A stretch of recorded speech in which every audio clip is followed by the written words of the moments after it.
혹시 여러분은 야곱 하면 무엇이 가장 먼저 떠오르십니까? 야곱. 장자권을 탐냈던 동생, 아버지를 속인 아들, 한 여자를 얻기 위해 14년간 종살이했던 사람, 밤새도록 천사와 씨름한 사람, 그리고 이스라엘을 이룬 12아들의 아버지. 아마 많은 것들이 떠오를지 모르겠지만 야곱이라는 인물을 어떻게 보면 그 사람은 가슴 속에 아마 상처투성이었던 사람일 것입니다. 그의 가정 전체에 일어났던 그러한 사건들을 면밀히 살펴보면 사실 그 모든 사건들은 야곱의 마음속에 있었던 상처 때문에 생긴 것이라고 할 수 있습니다. 야곱은 어려서부터 아버지인 이삭의 사랑에 대한 굶주림이 있었습니다. 사실 이 아들에게 있어서 아버지에게 인정받는다는 것은 어찌 보면 아들이라는 존재에 대한 삶의 전부일 수도 있습니다. 물론 딸도 마찬가지겠지만 특별히 아들에게 있어서 아버지로부터 받는 인정은요, 굉장히 큰 의미가 있습니다. 그래서 아버지는 자녀를, 특히 아들을 반드시 인정해 주어야만 합니다. 나가서 돈 많이 벌어다가 가져다 주는 것도 있죠. 때가 되면 아버지에게 선물을 사드리거나 좋은 곳에 여행을 보내드리는 것도 좋은 것이지만 아버지는 자녀가 어떤 일을 하면 정말 잘했다, 정말 대단하다 하고서 아들의 자부심을 갖게 만들어 주어야 합니다. 이것이 바로 아버지에게 부여된 사명이자 아버지의 역할이기 때문에 그렇습니다. 그런데 야곱의 아버지였던 이삭은요, 아들들을 편애했습니다. 형 에서는 사랑하고 동생 야곱은 그만큼 사랑하지 않았습니다. 그러다 보니까 에서는 충분히 아버지께로 인정을 받았는데 동생 야곱은 아버지께 인정받지 못해서 아버지의 사랑에 대한 굶주림이 생기게 되었습니다. 그것이 야곱 마음속에 깊이 상처가 되었고 마음속에 깊이 자리매김한 상처가 된 것입니다. 그러면 목사님, 정말로 야곱이 마음의 상처를 입었는지 안 입었는지를 어떻게 알 수 있습니까? 이런 질문이 생깁니다. 야곱이 마음속에 아버지에게 사랑받지 못한 상처가 있었는지 없었는지는 야곱의 마음속에 자리 잡고 있었던 일종의 해석의 틀, 생각의 관점이라는 것을 우리가 살펴보면 야곱이 아버지에게 사랑받지 못해서 마음속에 상처가 있었다라는 것을 분명히 깨닫게 됩니다. 상처를 입은 사람은 그의 마음속에 일종의 어떤 해석의 틀이라는 관점을 갖게 됩니다.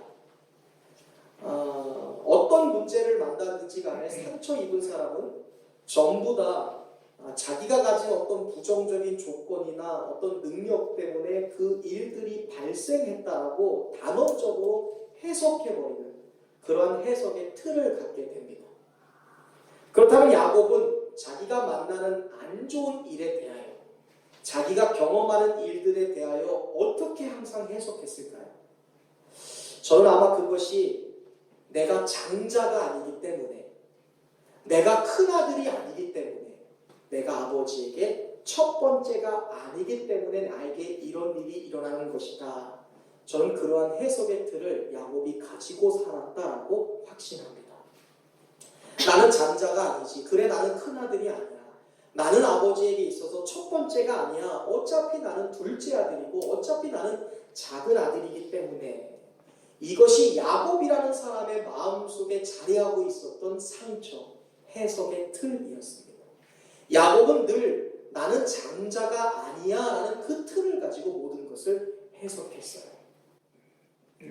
실제로 내가 장자가 아니기 때문에 이런 일을 겪는 거야 라는 야곱의 생각의 틀이 야곱이 그의 인생 초기에 그가 생각했던 생각들이나 그가 했던 말이나 그의 행동들을 내가 장자가 아니기 때문에 라는 그 틀을 가지고 해석하면 모든 것이 다 쉽게 이해가 돼요.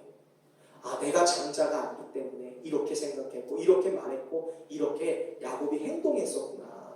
그것을 적용해 보면 야곱이 그래서 그렇게 행동했구나 하는 것을 우리가 깨닫게 됩니다. 그렇다면 이 시대 속에 살아가는 우리는 과연 어떨까요? 우리는 이 상처에서 자유로울 수 있을까요? 우리들도 야곱과 똑같습니다. 우리가 상처를 입게 되면 모든 문제나 우리에게 직면하는 모든 일들이 다 이 상처 때문이다. 이 부정적인 것 때문이고 이런 능력 때문에 일어났다라고 우리는 해석하게 됩니다.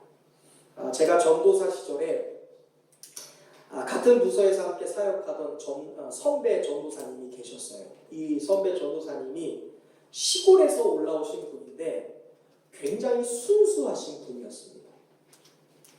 그런데 여름 사역을 마치고 이제 담당 부목사님과 함께 회식을 하는데 식사 자리에서 이 목사님이 대뜸 정말 그냥 가볍게 던진 농담이었어요. 야, 너는 시골에서 올라온 지가 몇 년 되었는데 서울 온 지가 그렇게 오래됐는데 아직도 이렇게 촌티가 나냐? 왜 이렇게 촌사람 같냐? 이런 농담을 하셨어요. 정말로 누구나 다 쉽게 웃어넘길 만한 농담이었습니다. 그런데 이 말이 이 전도사님한테 큰 상처가 되었어요. 촌사람, 촌티란다. 이후로 이 전도사님이 그 목사님하고 무슨 일을 할 때 자꾸 이상하게 반응하기 시작하는 거예요. 목사님이 어떤 말을 하거나 뭔가 잘못해서 꾸중을 하거나 훈계를 할 때 내가 시골 출신이라서 이렇게 모멸당하고 비난받는 거야 이렇게 해석하기 시작했어요. 내가 얼굴이 검해서 그런가 보다. 내가 옷을 촌스럽게 입어서 나를 무시하는가 보다.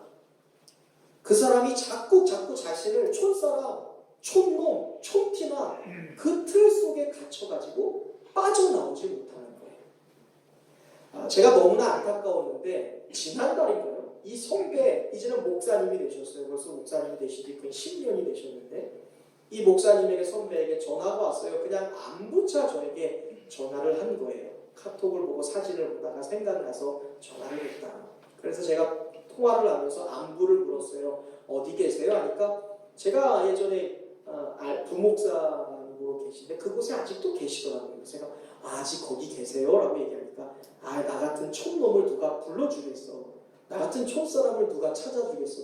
아직도 10년이 넘었는데 그 촌사람이라는 틀에 갇혀서 여전히 그 낮은 자존감으로 계시더라고요. 너무 마음이 속상했습니다. 과연 이 목사님만 그런 것인가? 어떤 사람이 회사 모임에 지각을 합니다. 그래서 상사에게 혼이 났는데 지각하면 사회생활에 도움이 안 돼라는 이야기를 들은 거예요. 그러면 이 사람이 지각 안 하면 되잖아요. 조금 부지런하면 되는데 이 사람이 만약 학벌에 컴플렉스가 있는 사람이라고 생각해 보세요. 다 서울대 다니는 직원들이 나만 지방의 대학을 졸업한 거예요. 학벌에 대한 컴플렉스가 있는 사람이면 그걸 그냥 받아들이지 않습니다.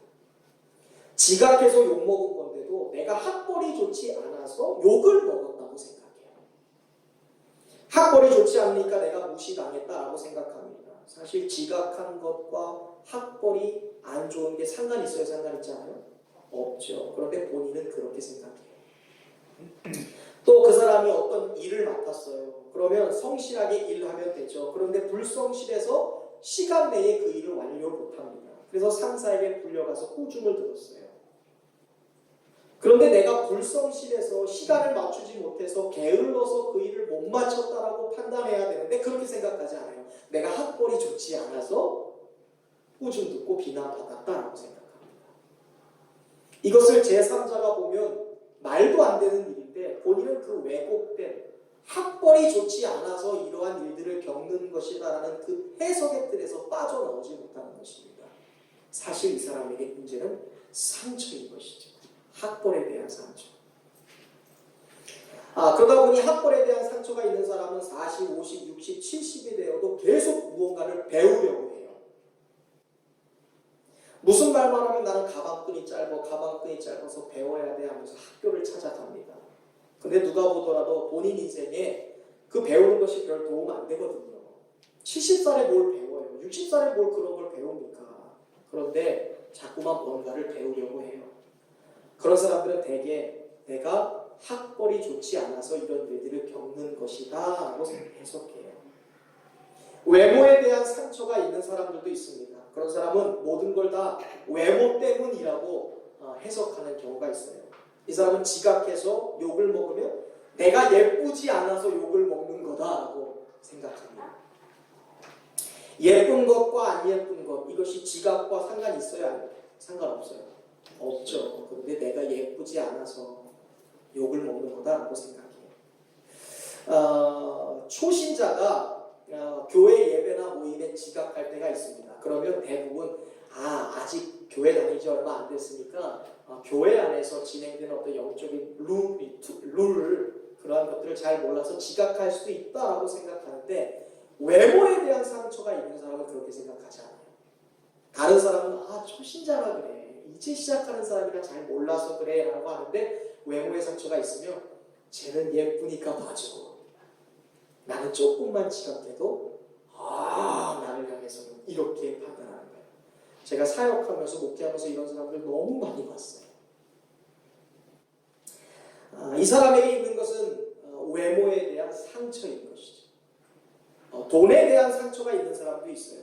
살아가다 보면 우리가 재정 경제 때문에 어려운 부분이 있죠. 가정 경제 때문에 우리가 파산에 이를 지경이 있을 수 있고요. 돈 때문에 이런저런 모욕과 어려움을 당할 때가 있습니다. 그런데 이 사람은 모든 문제를 다 돈 때문이라고 생각해요. 이런 사람은 만약 다른 사람이 날 찾지 않으면 그 이유가 내가 부자가 아니기 때문이라고 해석해요. 또한 타인에게 조금만 뒤처지면 내가 가난하기 때문에, 많이 갖고 있지 않기 때문에 벌어진 일이라고 해석하게 됩니다. 여러분, 아줌마들 모임에 섞이지 못하는 것과 내가 부자이지 않는 것이 과연 무슨 상관이 있어요? 사람들 모임에 내가 가서 교제하는 것, 교제 못하는 것이 내가 돈을 많이 갖고 있지 않은 것과 과연 무슨 상관이 있습니까? 그런데 내가 조금만 뒤처지거나 모임에서 소외가 되면 내가 부자가 아니서 그래 라고 해석하게 되는 것이죠. 그 사람 마음속에 있는 것은 상처입니다. 과연 이런 잘못된 해석의 틀은 어떤 것에서 생기는 것일까요? 우리가 잘 아는 것처럼 바로 우리 마음속에 있는 상처 때문에 생겨나는 것이죠. 문제는 이 상처가 우리의 삶에서 또 다른 집착으로 연결된다는 것이죠. 상처는요 반드시 집착을 낳습니다. 그래서 상처가 있는 사람들을 보면 대개 무엇에 심각할 정도로 집착하는 경우를 보게 됩니다. 모든 문제의 원인이라고 생각하는 그것 하나만 해결되면 내 인생이 잘 풀릴 거야 라고 생각하기 때문에 더욱 집착하게 돼요. 학벌이 상처인 사람은 배움에 집착하게 되고, 외모가 상처인 사람은 꾸미는 것에 집착하게 되고, 돈에 상처 있는 사람은 돈에 집착하게 되는 것이죠. 그것이 나의 삶의 문제를 해결할 것이라고 생각하기 때문에. 오늘 우리가 본문에서 읽었던 야곱 역시도 상처가 있었던 사람이기 때문에 집착했어요. 그가 무엇에 집착했습니까? 장자권이라는 것에 집착하죠. 사냥을 하고 돌아온 배고픈 형을 보았을 때, 여러분, 우리가 일반적인 사람이라면 배고픈 사람 보면 어떤 생각이 들어요? 힘들었겠구나. 무엇 좀 해줄까? 집에 무엇이 있나? 이렇게 치근한 마음이 생겨야 되는데 당연하잖아요. 형인데. 그런데 야곱의 마음속에 있었던 것은 배고픈 형을 보면서도 팥죽 한 그릇에 뭘 뺏어요? 형의 권리, 장자권을 빼앗아야겠다는 생각이 들 정도로 야곱은 장자권에 대한 집착이 강했어요. 그것이 상처였습니다. 그러다 보니까 나중에는 야곱의 인생을 이끌어가는 모든 형태가 집착이 되어버렸습니다. 계속 집착하는 거예요. 야곱은 자신의 삶의 모든 것을 집착이라는 것에 쏟아부었습니다. 야곱은 하나님의 은혜로 야곱이라는 이름에서 이스라엘이라는 이름으로 변화될 때까지 집착하면서 사는 인생이었어요. 무언가에 집착하는 인생. 우리가 잘 알듯 야곱에게는요 4명의 부인이 있었어요. 4명의 부인. 고개를 끄덕끄덕거리는 남성분들이 계신데, 야곱에게는 레아라는 아내가 있었고 라헬이라는 아내가 있었고요, 그리고 레아와 라헬의 각각 시녀였던 실바와 빌하라는 아내가 총 4명이 있었습니다.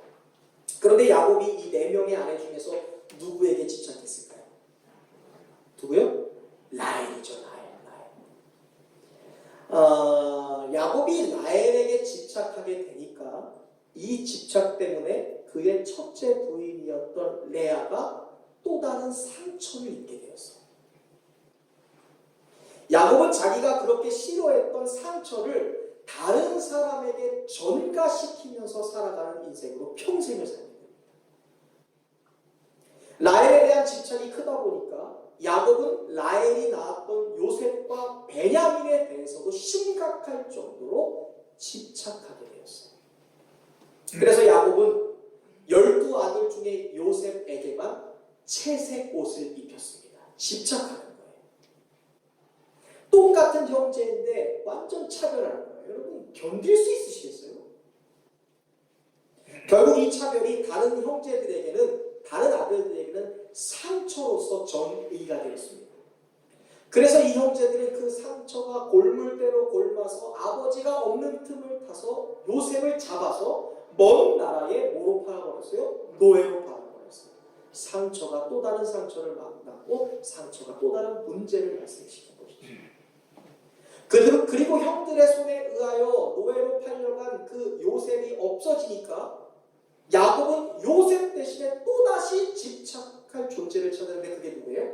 베냐민입니다. 라헬 낳았던 마지막 아들. 계속해서 집착하는 야곱의 모습을 보게 되죠.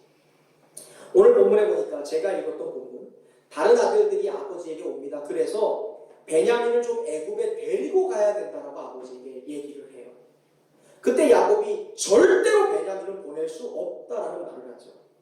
특별히 야곱이 38절에서 자신의 아들들에게 한 말은 제가 아들의 입장에서 보더라도 너무나 심각할 정도로 큰 상처가 됐을 것 같아요.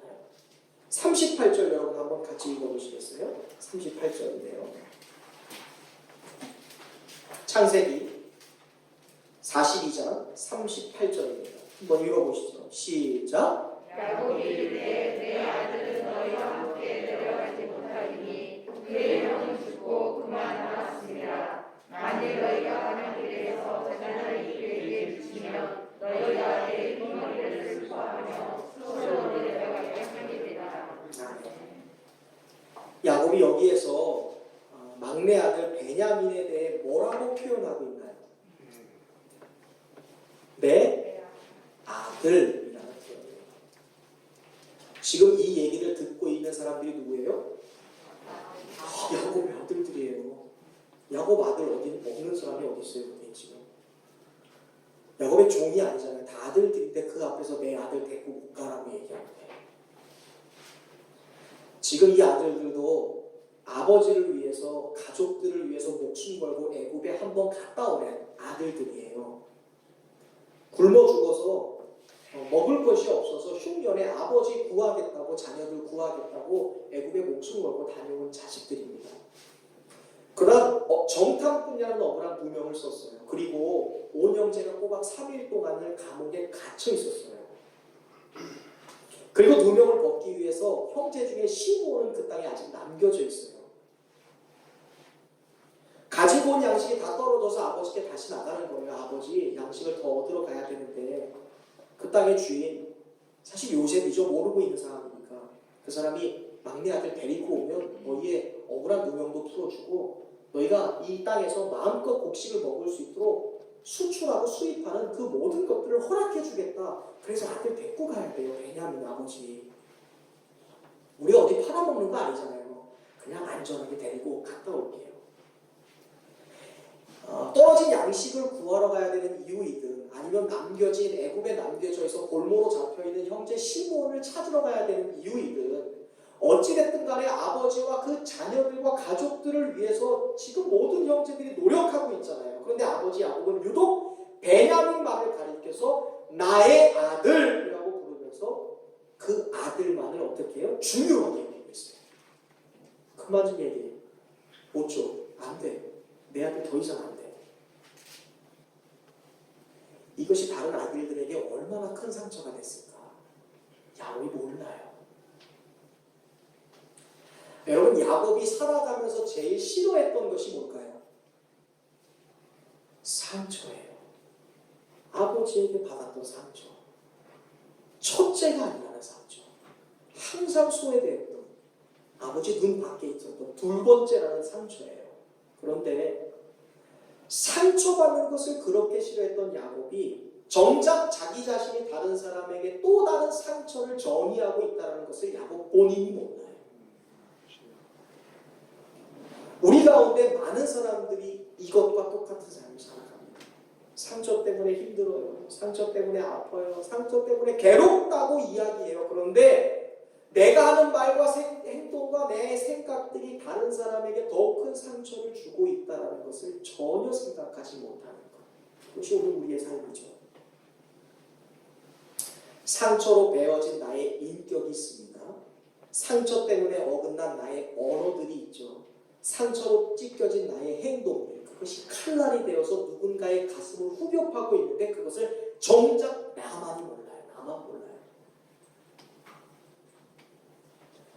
종국에는요, 상처는 삶 속에서 집착을 하고 이 상처와 집착이 누군가에게 크게 전이될 뿐만이 아니라 결국은 하나님이 주신 많은 것들을 누리지 못하게 만들어요. 상처와 집착이.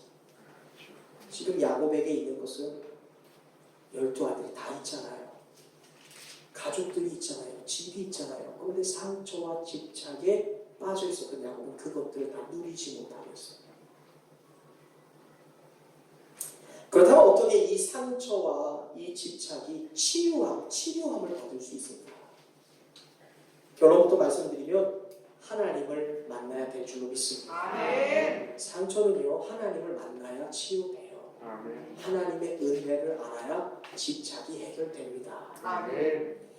만약 현재도 여러분이 이러한 상처와 집착 가운데 여러분 계신 분이 계신다면 아마 이 야곱의 이야기를 들으면서 내가 상처와 집착에 빠져있는 상태가 바람직한 상태가 아니다라는 것을 스스로 알게 되셨을 거예요. 저도 그랬거든요.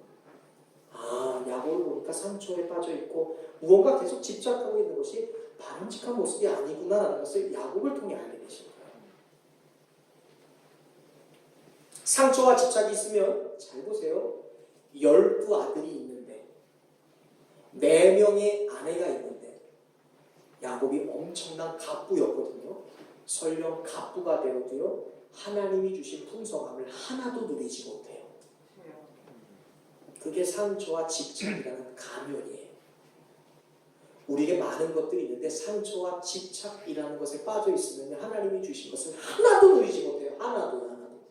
지금 야곱이 뭘 누리고 있나요? 아무것도 누리지 못해요. 그러나 여러분, 우리가 하나님의 은혜를 알면요, 상처와 집착의 가면이 철저히 벗어지기 시작하게 됩니다. 아멘. 우리가 하나님의 은혜를 간구하면요, 우리 안에 있었던 상처와 집착의 숯불이가 제거되기 시작해요. 아멘. 야곱이요, 하나님의 은혜를 바라봤어요. 하나님의 은혜를 말하기 시작했을 때 연기처럼 상처와 집착이 사라지기 시작했어요. 정말 거짓말처럼요. 이것이 42장과 43장을 나눠요. 은혜를 말하기 시작하니까 야곱의 집착이 상처가 사라졌어요. 창세기 43장 13절 4절 보세요. 여러분이 읽으실 거예요. 제가 여기 화면에 준비했습니다. 야곱이 상처와 집착에서 벗어난 비결이에요. 한번 읽어볼까요? 시작. 내가 너도 데리고 떠나 다시 그 사람에게로 가라. 전능하신 하나님께서 그 사람 앞에서 너희에게 은혜를 베푸사 그 사람으로 너희 다른 형제와 베냐민을 돌려보내게 하시기를 원하노라. 내가 자식을 잃게 되면 이르리로다. 아멘. 아멘. 아멘. 빨간색 글씨로 읽어보세요. 빨간색 글씨. 하나님께서 은혜를 하나님의 은혜. 아멘. 자, 단 한 장 차이에요. 이야기가 계속 진행되는 거예요. 42장, 43장. 제가 읽었던 42장. 절대로 내 아들 보낼 수 없어. 왜 니네가 내 아들 죽이려고 해? 왜 나에게 더 큰 상처 주려고 해? 왜 나에게 더 크게 집착하게 만들어? 절대 못 보내. 내 아들 나를 포기할 수 없어 했던 야곱이에요. 그가 뭐라고 얘기해요? 내 아우도 데리고 떠나라. 아멘. 베냐민 데리고 가. 네. 사이코패스예요 지금? 이중인격자인가요? 아니에요 여러분. 그에게 있었던 상처와 집착이라는 그의 쓴뿌리가 지금 제거되기 시작하는 장면을 여러분 보고 계신 거예요. 그리고 그가 말합니다. 전능하신 하나님께서 그 하나님의 은혜를 베푸셔서 아멘. 너희와 내 아들 또한 그냥 다시 돌아오게 할 것은 물론이요. 나는 잃으면 잃어. 괜찮아. 이제 더 이상 집착하지 않아. 이전까지 야곱은 절대로 베냐민만은 데리고 갈 수 없다는 말을 계속 반복했어요. 절대, never, 안 돼, 안 돼. 그런데 창세기 43장 14절에서 처음으로 야곱이 하나님의 은혜에 대하여 언급하기 시작했어요. 야곱이 하나님의 은혜를 기억했어요. 형에게서 도망치고 형을 속여서 삼촌네 집에 가서 20년 동안 종살이하던 그리고 돌아오던 그날 밤 하나님과 함께 밤새도록 씨름했을 때 나의 두려움과 모든 걱정들을 회복시키고 치유하신 하나님의 은혜를 기억하고 그 하나님 나를 어떻게 인도에 나가셨는지를 기억했어요. 은혜를 말하기 시작한 것이죠. 그 하나님의 은혜를 구했어요. 그 순간 야곱은 그러한 고백을 합니다. 내가 자식을 잃게 되면 이러리로다. 이제 더 이상 베냐민에게 집착하지 않아요. 집착하지 않았다는 건 그의 마음속에 뭐가 해결됐다는 거예요? 상처가 치료되었다는 거예요. 아멘. 상처를 치료할 수 있는 최고의 연구가 무엇이었어요? 하나님의 은혜였어요. 아멘. 이게 누구의 소설과 같은 이야기입니까? 성경의 모든 사람들을 보세요. 그들의 상처는 하나님의 은혜로 치유됐어요. 아멘. 단순히 하나님의 은혜를 말한 것뿐이잖아요. 하나님의 은혜를 기억한 것뿐이잖아요. 70년, 80년 살아왔던 그 상처와 집착이 해결된 데 필요한 것은 그냥 은혜에 대한 기억뿐이었어요. 그런데 많은 사람들이 이것을 못해요. 우리가 하나님의 은혜를 기억하고 말할 수 있는 지혜자들 될 수 있기를 주님의 이름으로 축원드립니다. 아멘. 우리가 상처로 인해서 어떤 것에 계속 집착하는 이유가 무엇입니까? 결국 하나님의 은혜에 대한 개념이 없기 때문에 그래요. 상처 왜 받아요? 은혜 받지 못하니까. 상처 왜 받아요? 은혜를 기억하지 못하니까 상처 받는 거예요. 다른 말로 말하면 교만한 거죠. 은혜를 기억하지 못하는 것이니까. 하나님의 은혜에 대한 개념이 없기 때문에 하나님의 은혜는 뒤로 하고 내 손으로 계속 무엇인가를 해보려고 하는 거예요. 그래서 더욱 힘들어지는 거예요. 더욱 상처가 되는 것이죠. 은혜를 기억하면 되는데, 은혜를 회상하면 되는데, 은혜를 말하면 되는데, 은혜하면 있으면 되는데, 은혜를 대한 개념이 사라지니까 내가 계속 무엇인가를 해보려고 하니까 계속 집착하고 계속 상처받게 되는 것이죠. 우리는요, 미아노키일 뿐이잖아요. 아멘. 나는 사람일 뿐이고 아무것도 할 수 없는 존재일 뿐인 것이지. 하지만 하나님께서 그러한 우리의 미아노키, 그러한 존재들에게 은혜를 주셨어요. 은혜를 부어주셔서 모든 문제 가운데서 나를 건져주실 뿐만이 아니라 하나님이 모든 문제를 해결하실 거다라고 믿고 의지하는 순간 우리는 야곱처럼 상처와 집착에서 치료되는 것은 물론이요, 그 믿음으로부터 오는 넉넉함을 누리게 될 줄로 믿습니다. 아멘. 내가 이르면 이르다. 무엇입니까? 나는 하나님의 은혜만 있으면 돼. 이 말 아니에요? 아멘. 하나님의 은혜로부터 오는 넉넉함을 그 순간 누리게 되는 거예요. 뒤집어 말하면 상처는 하나님께로부터 오는 넉넉함을 막는 방해 요소가 되는 것이죠. 하나님의 은혜를 기억하지 못한다는 것이 상처, 집착이에요. 여러분과 마찬가지로 저도요, 굉장히 약하고요, 부족해요. 저도 한 여자의 남편이에요. 저도 한 가정의 가장이고 누군가의 아빠이죠. 그러는 동시에 저도 목회자예요. 저도 여러분과 똑같은 고민을 할 수 있어요. 아빠로서, 남편으로서, 아들로서 합니다.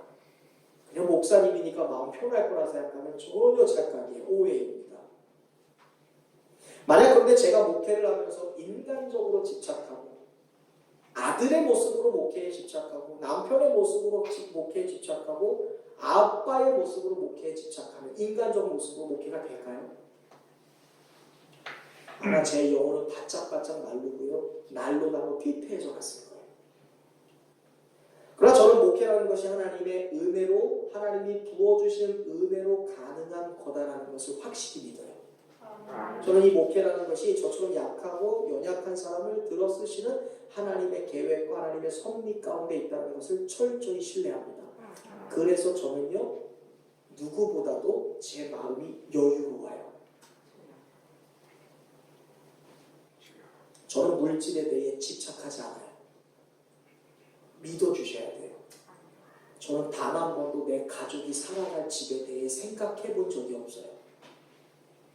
한 달 얼마를 있어야 한 달을 살 수가 있고 얼마를 벌어야 우리 자녀들을 대학 보내고 시집장가 보내고 노년을 보낼지를 한 번도 생각해 본 적이 없어요.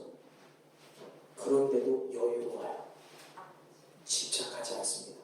제가 만약에 인간적인 것에 집착했다면 여러분이 돈으로 보였을 거예요.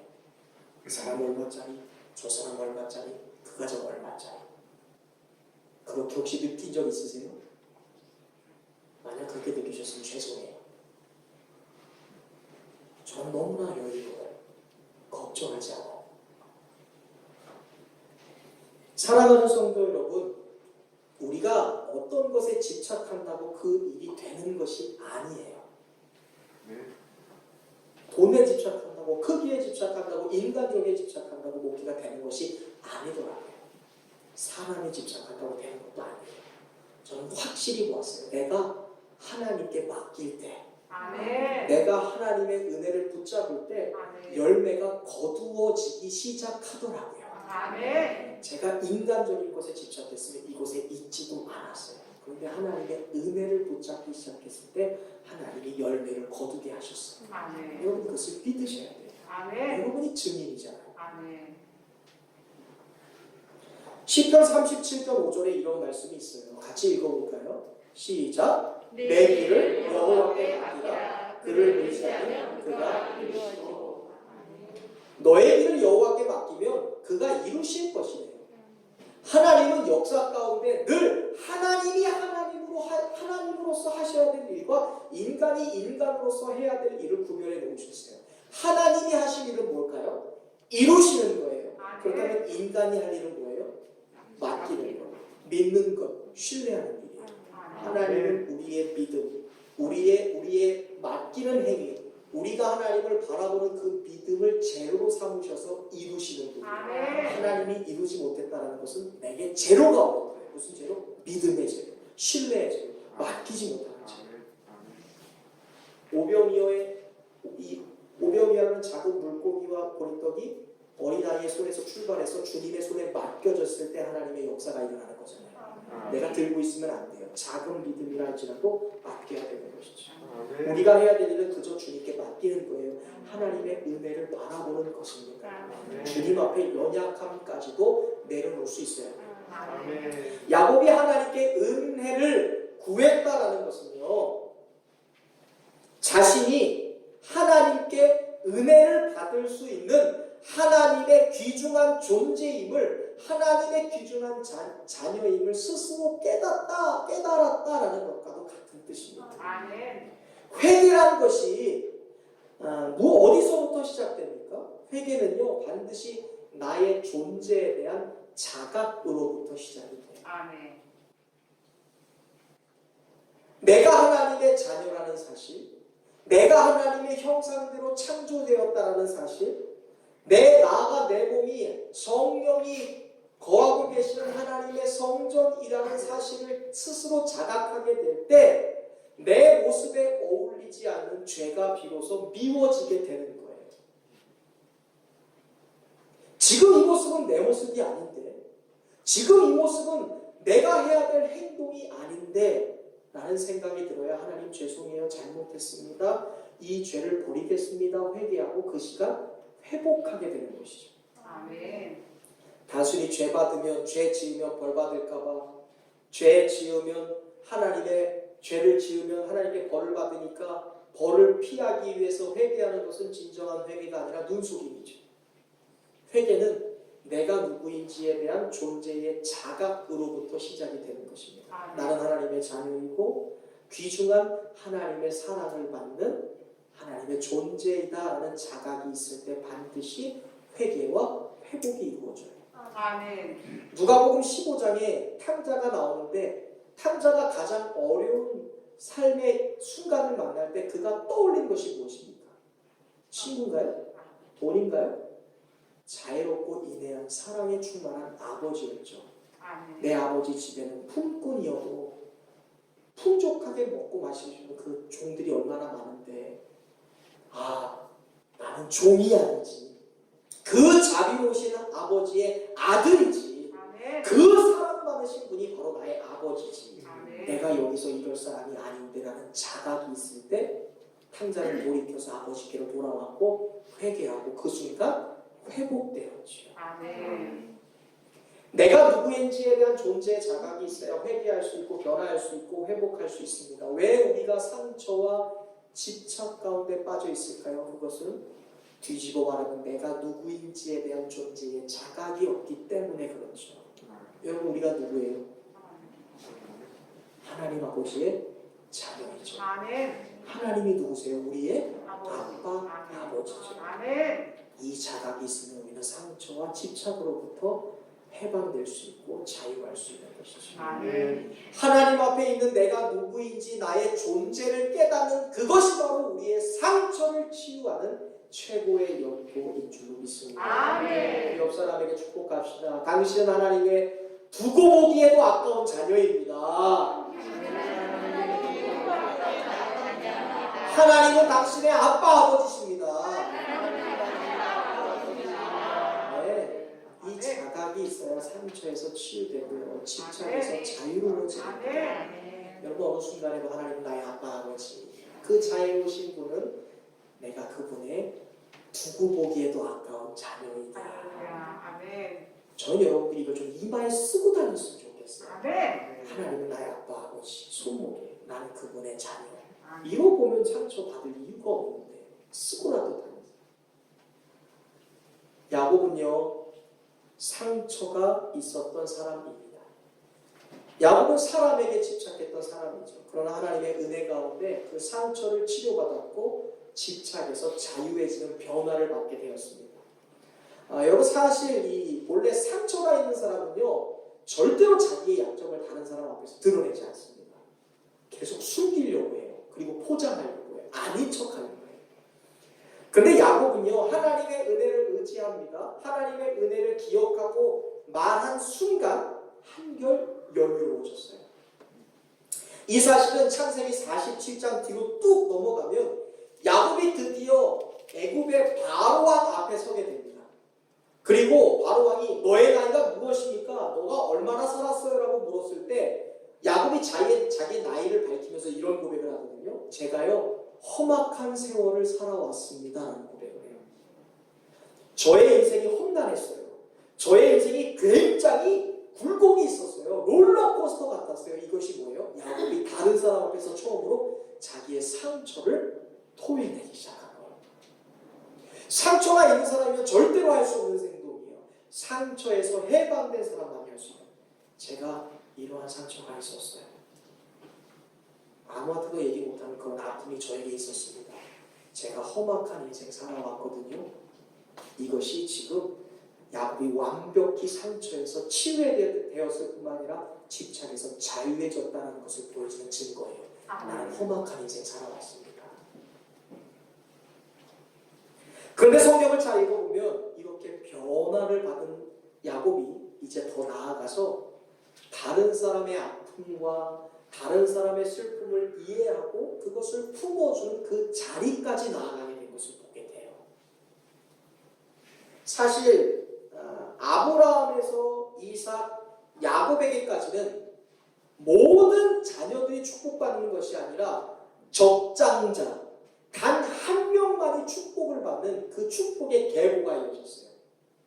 아브라함 데라의 자녀 가운데서 딱 적장자인 아브라함 한 명만 선택받는 거예요. 적장자라고 하면 장자죠. 수많은 아들 중에서 본처가 낳은 아들, 본처라고 생각하는 그 사람이 아는 나의 첫 번째 자녀가 적장자가 되는 거예요. 아브라함이 그랬잖아요. 아브라함에는 두 아들이 있었습니다. 이스마엘과 이삭이라는 아들이 있었죠. 그런데 적장자가 누가 됐어요? 이삭이 됐잖아요. 이스마엘은 버림받은 자예요. 야곱도요. 에서와 야곱이 있었는데 에서는 버림받고 누구만 선택받은 거예요? 적장자인 야곱만. 이것이 계보예요. 계보. 그런데 놀랍게도요. 야곱에게 이르러서는요. 그의 큰아들은 루벤이잖아요. 그리고 그가 사랑했던 아들은 요셉과 베냐민이면 그 세 명의 아들 중에서 적장자가 나와야 되는데 놀랍게도 여러분 야곱 때에 이르러서는요 12아들 한 명도 소외되지 않고 하나님의 은혜 가운데 선택받아서 이스라엘을 이루는 12지파를 이루는 복된 아들이 되었다는 것입니다. 한 아들만 인정받는 사회에서 놀랍게도 야곱의 12아들들은 한 사람도 버려지지 않았다라고 성경은 말합니다. 어떻게 이것이 가능했습니까?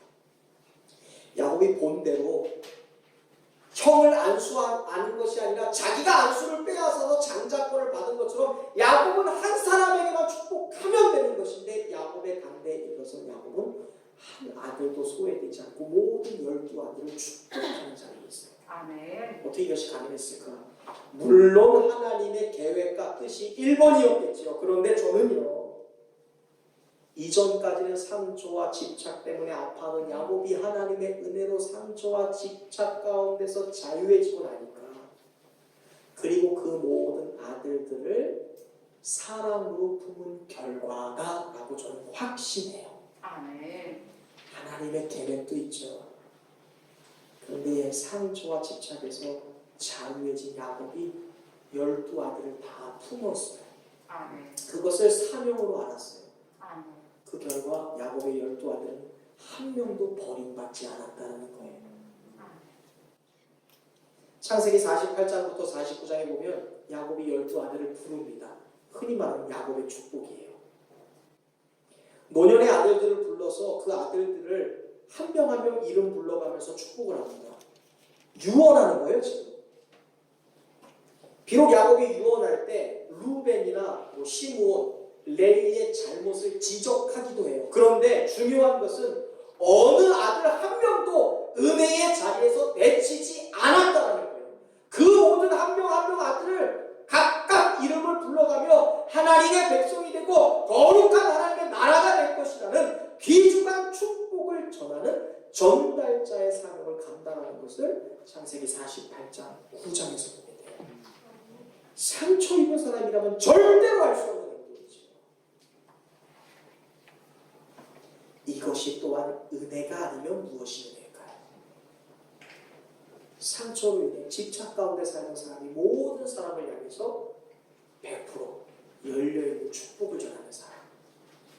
저는 저와 여러분이 이와 야곱의 축복을 전달하는 사명을 뛰어넘어 상처를 뛰어넘어 그 상처를 모든 사람을 품고 모든 사람들을 구원하는 사명으로 받아들일 수 있는 성도들 되시기를 주님의 이름으로 축원드립니다. 적장자 단 한 명만이 살아남을 수 있는 시대 속에서 한 사람도 버려지지 않고 모든 아들들이 하나님께 받아들여질 수 있었던 것이 바로 야곱의 상처를 사명으로 바꾸신 하나님의 은혜로부터 말미암은 것이다. 하나님이 때로 우리에게 왜 상처를 허락하실까? 하나님이 때로 우리에게 왜 아픔을 허락하셨을까? 그것은 바로 그 상처 때문에 나 혼자 끙끙 앓거나 고통스러우라고 주신 것이 아니다라는 것을 우리는 야곱의 마지막 인생을 보면서 하는 거예요. 하나님이 우리에게 상처를 주신 이유는요, 그 상처를 치유하고 그 상처의 가운데서 회복되고 그 상처를 뛰어넘어 그 상처를 사명으로 바꾸라고 하시는 하나님의 비전이 우리에게 있는 줄을 믿습니다. 상처에서 회복되었으면 그 회복된 능력으로 많은 사람들을 회복시키라는 하나님의 사명이라는 것이죠. 여러분에게는 어떠한 상처가 있으십니까? 그 상처 회복되었으면 그거로 많은 사람 회복하고 계시나요? 끔찍한 기억에서 회복되었으면 끔찍한 기억을 받은 사람들을 회복시키는 사명자로 서야 될 줄로 믿습니다. 고통 속에서 회복되었으면 그 고통을 똑같이 직면한 사람들을 회복시키는 사명자의 자리에 있어야 돼요. 그랬기 때문에 상처를 주신 것이죠. 병에서 누웠으면 그 병을 맞이한 사람들을 회복하고 위로하기 위하여 사명을 주신 것이죠. 아멘. 과연 나는 상처에서 도피하려고만 하는지, 상처에 계속 집착해서 또 다른 것에 그 상처를 기억하지 않기 위해서 또 다른 것에 집착하는 또 다른 상처를 만들고 있지 않는지 오늘 야곱의 이야기를 통해 보게 되는 것입니다. 상처에는 그래서 사명이 있습니다. 하나님은 우리의 상처를 사명으로 바꾸는 은혜를 주셨다는 것이죠. 이 거룩한 사명으로 저와 여러분 모두가 많은 사람들을 살려내는 거룩한 하나님의 백성이 되기를 주님의 이름으로 축원드립니다. 아멘. 하나님의 은혜를 바라보는 성도들 되시기 바랍니다. 아멘. 그래서 더 이상 상처에 고통당하지 않는 성도들 되시기 바랍니다. 아멘. 또한 하나님의 은혜를 기억하여 상처로 인해 생겨난 집착에서 해방되는 성도들 되시기 바랍니다. 아멘. 더 이상 어떤 것에 집착하지 마세요. 또 다른 상처, 누군가에게 칼날 같은 상처를 만들 뿐입니다.